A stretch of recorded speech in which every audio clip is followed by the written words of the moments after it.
Hello friends, स्वागत है आपके अपने YouTube channel BMS coaching classes में। हम आशा करते हैं दोस्तों आप लोग एकदम स्वस्थ और मस्त होंगे और सीटेट एग्जाम 2024 के लिए जो कि दोस्तों आपका 7 जुलाई को प्रस्तावित है, इसके लिए प्रिपरेशन बहुत ही बेहतर तरीके से कर रहे होंगे।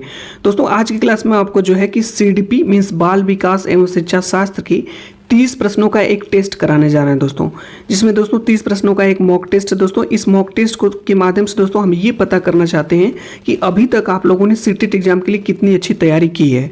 दोस्तों इस मॉक टेस्ट को दीजिए और देखिए कि आपके इन 30 प्रश्न में मीन्स 30 प्रश्नों में आपके कितने प्रश्न सही हो रहे हैं बाल विकास में। पहला प्रश्न स्टार्ट करने से पहले दोस्तों हम आपको बता दें मॉक टेस्ट देना कैसे है। मॉक टेस्ट देने के लिए दोस्तों आप अपने साथ एक रफ और एक पेन कॉपी लेकर के जरूर बैठिए। हमारे साथ इन प्रश्नों को दोस्तों पढ़िए और इन्हीं 4 ऑप्शंस को भी पढ़िए, लेकिन हमसे पहले आप आंसर देने का प्रयास करेंगे, ठीक है। चलिए दोस्तों मॉक टेस्ट का पहला प्रश्न स्टार्ट करते हैं। फर्स्ट नंबर का प्रश्न आपके सामने है कि सृजनात्मकता को खाली स्थान की अवधारणा से संबंधित माना जाता है। सृजनात्मकता को किसकी अवधारणा से संबंधित माना जाता है?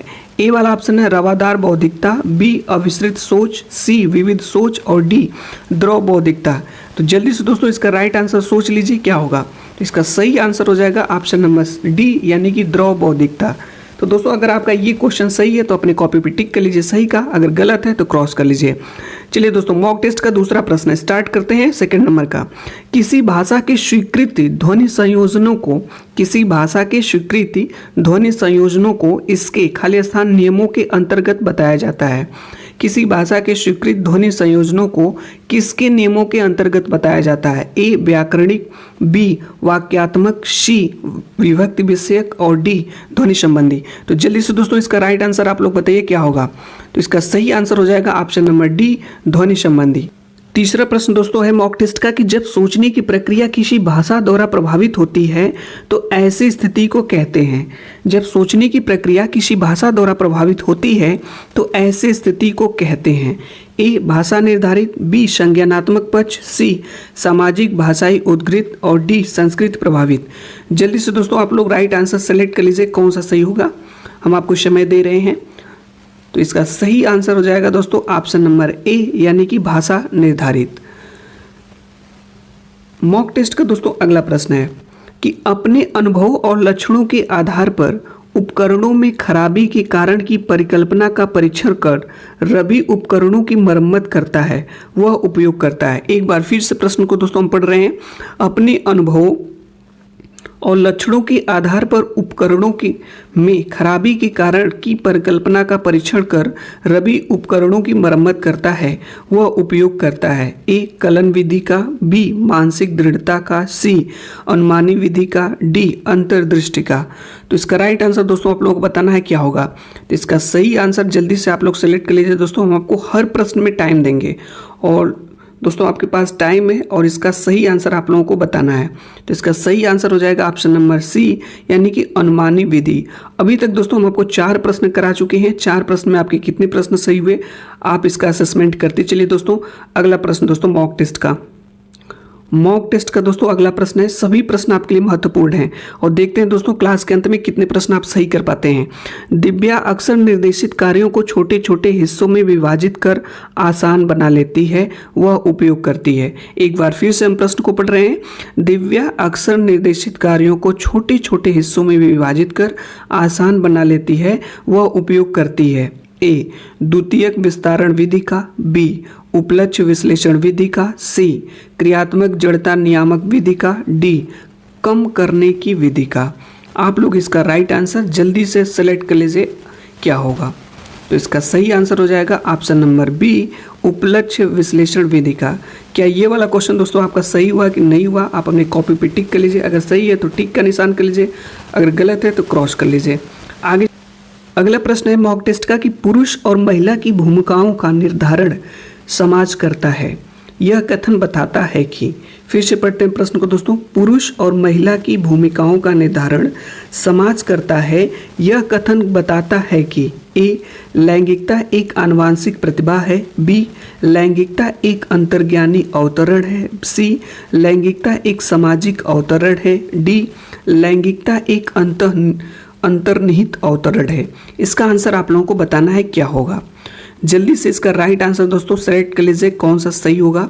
तो इसका सही आंसर हो जाएगा ऑप्शन नंबर सी, यानी कि लैंगिक एक सामाजिक अवतरण है। आगे चलते हैं दोस्तों, अगला प्रश्न है, जितने भी प्रश्न दोस्तों सभी महत्वपूर्ण है आज के मॉक टेस्ट के। ग्रेडिंग, कोडिंग, अंकन और क्रेडिट संचय प्रणालियाँ, ग्रेडिंग, कोडिंग, अंकन और क्रेडिट संचय प्रणालियाँ खाली स्थान की कुछ उदाहरण हैं। ए, कक्षा में बच्चों की स्थिति की निरूपण विधि। बी, आलेखन पत्र मीन्स रिपोर्ट कार्ड जिसे कहते हैं में अकादमिक प्रगति को दर्शाने। सी, अधिगमकर्ताओं की उपलब्धि के आकलन की गणन विधि। डी, परीक्षा के उत्तर पत्रों के मूल्यांकन की प्रक्रिया। दोस्तों आपके पास टाइम है, आप सोचिए इसका आंसर क्या होगा। तो दोस्तों इसका सही आंसर आप लोग सेलेक्ट कर लिए होंगे अपने मन में, तो इसका सही आंसर हो जाएगा ऑप्शन नंबर सी, यानी कि अधिगमकर्ताओं की उपलब्धि के आकलन की गणन विधि। आप लोग दोस्तों अपना असेसमेंट जरूर करिए कि अभी तक आप लोगों ने कितने प्रश्न सही हुए। 8वां प्रश्न दोस्तों मॉक टेस्ट का है कि अधिगमकर्ताओं की उपलब्धि का आकलन शिक्षकों की सहायता करता है। अधिगमकर्ताओं की उपलब्धि का आकलन शिक्षकों की सहायता करता है। ए, शिक्षण अधिगम विधियों की प्रभावशीलता का मूल्यांकन करने में। बी, कक्षाओं में अधिगमकर्ताओं के क्षमता समूह बनाने में। सी, शिक्षण के लिए गतिविधियों की सूची तैयार करने में। डी, अधिगमकर्ताओं के प्रदर्शन का रिकॉर्ड रखने में। दोस्तों आपके पास टाइम है, जल्दी से इसका राइट आंसर आप लोग सेलेक्ट कर लीजिए कौन सा सही है।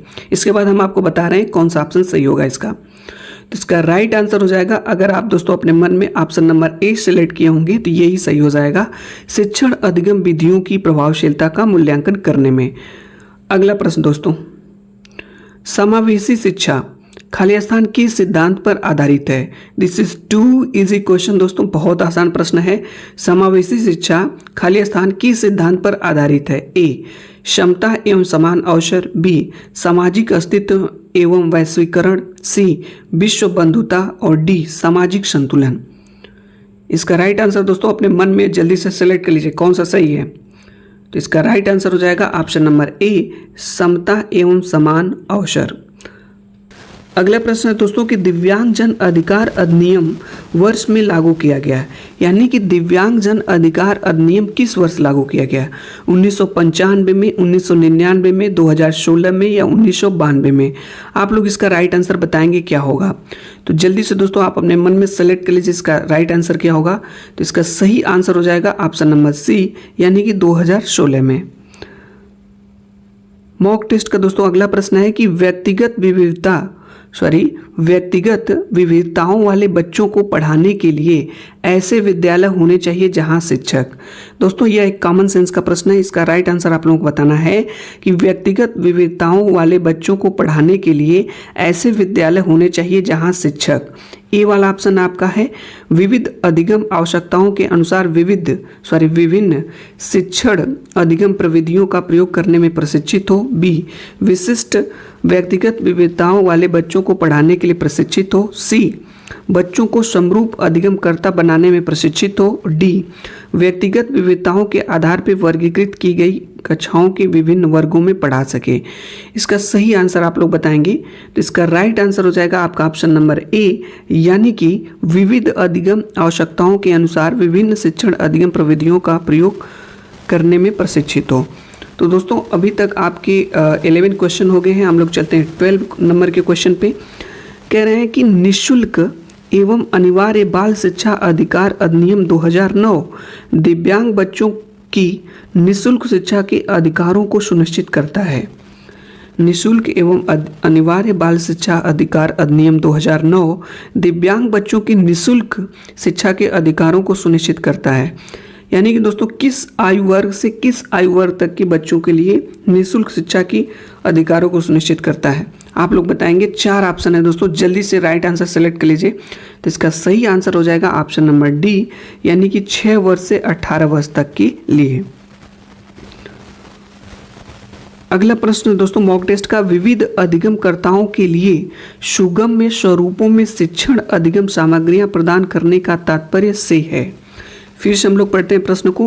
विविध अधिगमकर्ताओं के लिए सुगम स्वरूपों में शिक्षण अधिगम सामग्रियां प्रदान करने का तात्पर्य किससे है। ए वाला ऑप्शन शिक्षण व्यावसायिकता की सार्वभौमिक संहिता से। बी, शिक्षण के सार्वभौमिक मानववादी दृष्टिकोण से, सी अधिगम की सार्वभौमिक संरचना से, डी सार्वभौमिक समावेशी शिक्षा के नैतिक विचार से। इसका सही आंसर अपने मन में दोस्तों जल्दी से सेलेक्ट कर लीजिए कौन सा सही होगा। तो इसका सही आंसर हो जाएगा ऑप्शन नंबर सी, अधिगम की सार्वभौमिक संरचना से। अगला प्रश्न है कि स्व जागरूकता एवं संज्ञानात्मक क्षमताओं का नियंत्रण जैसे योजना बनाना, समीक्षा करना और संशोधन करना इत्यादि में अंतर्निहित है। स्व जागरूकता एवं संज्ञानात्मक क्षमताओं का नियंत्रण जैसे योजना बनाना, समीक्षा करना और संशोधन करना इत्यादि किसमें अंतर्निहित है? ए संज्ञान बोध में, बी संज्ञान में, सी समायोजन में, डी केंद्रीयकरण में। तो इसका राइट आंसर आप लोगों को बताना है क्या होगा। तो इसका सही आंसर हो जाएगा ऑप्शन नंबर ए संज्ञान बोध में। मॉक टेस्ट का दोस्तों 15 नंबर का प्रश्न है कि जब बच्चे प्राप्त की गई सूचनाओं की व्याख्या करने के लिए अपने अनुभवों के आधार पर सोचते हैं तो उसे खाली स्थान कहा जाता है। फिर से हम लोग प्रश्न को पढ़ते हैं कि जब बच्चे प्राप्त की गई सूचनाओं की व्याख्या करने के लिए अपने अनुभवों के आधार पर सोचते हैं तो उसे कहा जाता है। ए सृजनात्मक सोच, बी अमूर्त सोच, सी मूर्त सोच और डी प्रतिक्रियावादी सोच। इसका सही आंसर आप लोगों को बताना है क्या होगा। तो इसका राइट आंसर हो जाएगा दोस्तों ऑप्शन नंबर सी यानी कि मूर्त सोच। तो दोस्तों मॉक टेस्ट में अब तक हम 15 क्वेश्चन आपको करा चुके हैं। इन 15 क्वेश्चन में कितने क्वेश्चन सही हुए आप अपना असेसमेंट करते चलिए। अगला प्रश्न दोस्तों है मॉक टेस्ट का 16 नंबर का है। इसको देखते हैं हम लोग। पूछा गया है कि अधिगमकर्ताओं को व्यक्तिगत क्षमता के आधार पर उनकी कठिनाइयों के विभिन्न स्तरों को ध्यान में रखते हुए पढ़ने की विधि को कहा जाता है। अधिगमकर्ताओं को व्यक्तिगत क्षमता के आधार पर उनकी कठिनाइयों के विभिन्न स्तरों को ध्यान में रखते हुए पढ़ने की विधि को कहा जाता है। ए चयनित अनुदेशन, बी सटीक शिक्षण, सी त्रुटिहीन अनुदेशन, डी विभेदी अनुदेशन। आप लोग बताइए जल्दी से इसका राइट आंसर क्या होगा। तो इसका सही आंसर हो जाएगा ऑप्शन नंबर डी विभेदी अनुदेशन। मॉक टेस्ट का अगला प्रश्न है प्रतिपालन अधिगम का एक विशिष्ट चरण है जो अधिगम की खाली स्थान चरण का पूर्ववर्ती है। ए अभिप्रेरण, बी आत्मनिर्भरता, सी सामान्यीकरण, डी अधिग्रहण। इसका राइट आंसर आप लोग बताएंगे क्या होगा। तो इसका सही आंसर हो जाएगा आपका सामान्यीकरण। अगला प्रश्न है जनजोग का यह मानना है कि संज्ञान और भाव होते हैं। ए स्वतंत्र, बी अंतः संबंधित, सी एकीकृत और डी अन्योन्याश्रित। इसका राइट आंसर आप लोग बताएंगे क्या होगा। तो इसका सही आंसर हो जाएगा ऑप्शन नंबर ए स्वतंत्र। आगे चलते हैं दोस्तों। मॉक टेस्ट का अगला प्रश्न है पूछा गया है कि पहले से सीखे हुए कार्यों में सुधार करने के लिए शिक्षक बच्चों को प्रदर्शन देकर सिखा रहा है। वह शिक्षण की खाली स्थान विधि का प्रयोग कर रहा है। पहले से सीखे हुए कार्यों में सुधार लाने के लिए शिक्षक बच्चों को प्रदर्शन देकर सिखा रहा है। वह शिक्षण की खाली स्थान विधि का प्रयोग कर रहा है। ए अवलोकन, बी संशोधन, डी प्रतिरूपण और सी प्रतिरूपण और डी अनुकरण। इसका राइट आंसर आप लोग बताना है। तो इसका सही आंसर हो जाएगा ऑप्शन नंबर सी यानी कि प्रतिरूपण। अगला प्रश्न है कि मैन और जैनिस के अनुसार निर्णय लेने वाले बच्चे समस्या का विश्लेषण करते हैं, विकल्पों की सूची बनाते हैं और इसके फायदे और नुकसान के प्रत्येक पहलू पर विचार करते हैं, उनका व्यवहार प्रस्तुत करता है। ए सतर्क, बी निर्वर्तमान, सी निरंकुश और डी चौकस। आप लोग बताइए इसका सही आंसर क्या होगा। तो इसका राइट आंसर हो जाएगा ऑप्शन नंबर ए सतर्क। अगला प्रश्न है कि एक समस्या सुधारक बच्चा खाली स्थान विचार के आधार पर कथनों की सच्चाई या संभावना का मूल्यांकन करता है। एक समस्या सुधारक बच्चा विचार के आधार पर कथनों की सच्चाई या संभावना का मूल्यांकन करता है। किसके आधार पर? ए सौंदर्य बोध, बी अमूर्त, सी तार्किक, डी सृजनात्मक। आप लोग बताइए इसका सही आंसर क्या होगा। इसका राइट आंसर हो जाएगा ऑप्शन नंबर सी तार्किक। अगला प्रश्न है जिस दिए गए कार्य को करते समय बच्चे स्वयं आनंद लेते हुए अनुभव प्राप्त करते हैं उसे खाली स्थान कहा जाता है। उसे क्या कहा जाता है? 4 ऑप्शन है दोस्तों, आप लोग बताइए इसका सही आंसर क्या होगा। तो उसका सही आंसर हो जाएगा ऑप्शन नंबर ए, उपभोक्ता प्रकार का कार्य। मॉक टेस्ट का दोस्तों अगला प्रश्न है 23 नंबर का कि बहुसंवेदी शिक्षण अधिगम की प्रविधि में अधिगम संवर्धन हेतु दृश्य, श्रव्य, स्पर्श और खाली स्थान संवेदनाओं का एक साथ प्रयोग किया जाता है। 4 ऑप्शन है दोस्तों, आप लोग इसका भी राइट आंसर बताएंगे। तो इसका सही आंसर हो जाएगा गतिबोधक। अगला प्रश्न दोस्तों पूछा गया है कि शरीर के केंद्रीय भाग से परिधियों या अंगांगों की ओर का विकास दर्शाता है। ए, विकेंद्रीकृत विकास के सिद्धांतों को, बी, मध्यवाह विकास के सिद्धांतों को, सी, सोपानी विकास के सिद्धांतों को, डी, विकरणीय विकास के सिद्धांतों को। तो इसका राइट आंसर हो जाएगा दोस्तों, आप लोगों को बताएंगे इसका सही आंसर क्या हो जाएगा। सही आंसर ऑप्शन नंबर बी, यानी कि मध्यवाह विकास के सिद्धांतों को। अगला प्रश्न है दोस्तों कि स्कूल बच्चों के समाजीकरण की एक ऐसी संस्था है जहां स्कूल बच्चों की समाजीकरण की एक ऐसी संस्था है जहां ए, प्रमुख स्थान स्कूल की दिनचर्या का होता है, बी, प्रमुख स्थान स्कूल की गतिविधियों का होता है, सी, प्रमुख स्थान स्कूल के शिक्षकों का होता है, डी, प्रमुख स्थान स्कूली बच्चों का होता है। तो इसका सही आंसर आप लोगों को बताना है। तो इसका राइट आंसर हो जाएगा ऑप्शन नंबर सी, यानी कि प्रमुख स्थान स्कूल के शिक्षकों का होता है। अगला प्रश्न है पूछा गया है कि स्कूल बच्चों के समाजीकरण की एक ऐसी संस्था है जहां ए, प्रमुख स्थान स्कूल की दिनचर्या का होता है, बी, प्रमुख स्थान स्कूल की गतिविधियों का होता है, सी, प्रमुख स्थान स्कूल के शिक्षकों का होता है, डी, प्रमुख स्थान स्कूली बच्चों का होता है। तो इसका राइट आंसर दोस्तों आप लोगों को बताना है क्या होगा। इसका सही आंसर हो जाएगा ऑप्शन नंबर डी, प्रमुख स्थान स्कूली बच्चों का होता है। अगला प्रश्न दोस्तों 26 नंबर का है, जब आप एक शिक्षक समूह से जुड़ जाते हैं और अपने समूह के अन्य लोगों की तरह पोशाक धारण करने लगते हैं तो आप प्रदर्शन कर रहे होते हैं।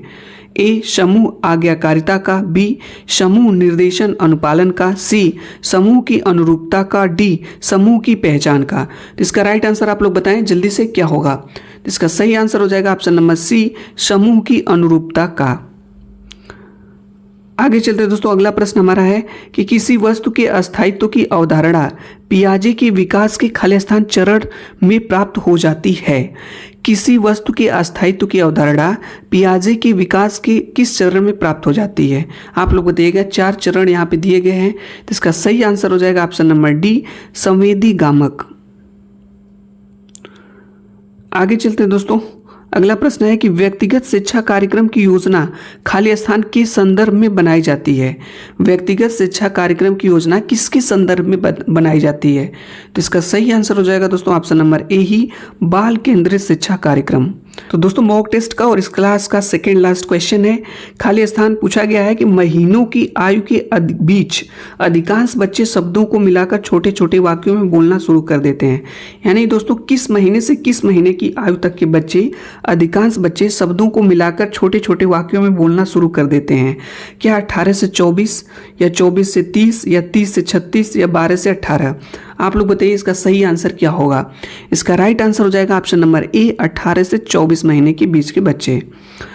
क्लास का अंतिम क्वेश्चन दोस्तों और मॉक टेस्ट का भी अंतिम क्वेश्चन है। पूछा गया है कि बुद्धिलब्धि या आईक्यू की अवधारणा दी गई थी। यानी कि बुद्धिलब्धि या आईक्यू की अवधारणा किस मनोवैज्ञानिक ने दिया है। 4 मनोवैज्ञानिक के दोस्तों नाम दिए गए हैं। आप लोग बताइए कौन सा सही होगा। तो इसका राइट आंसर हो जाएगा ऑप्शन नंबर बी, यानी कि स्टर्न के द्वारा। तो दोस्तों इस मॉक टेस्ट में हम आपको 30 प्रश्न कराए और इन 30 प्रश्न में आपके कितने प्रश्न सही हुए आप कमेंट्स बॉक्स के माध्यम से दोस्तों जरूर बताइए। यदि यह क्लास दोस्तों आपको अच्छी लगी हो तो वीडियो को लाइक कर लीजिए और हमारे चैनल को अवश्य सब्सक्राइब कर लीजिए।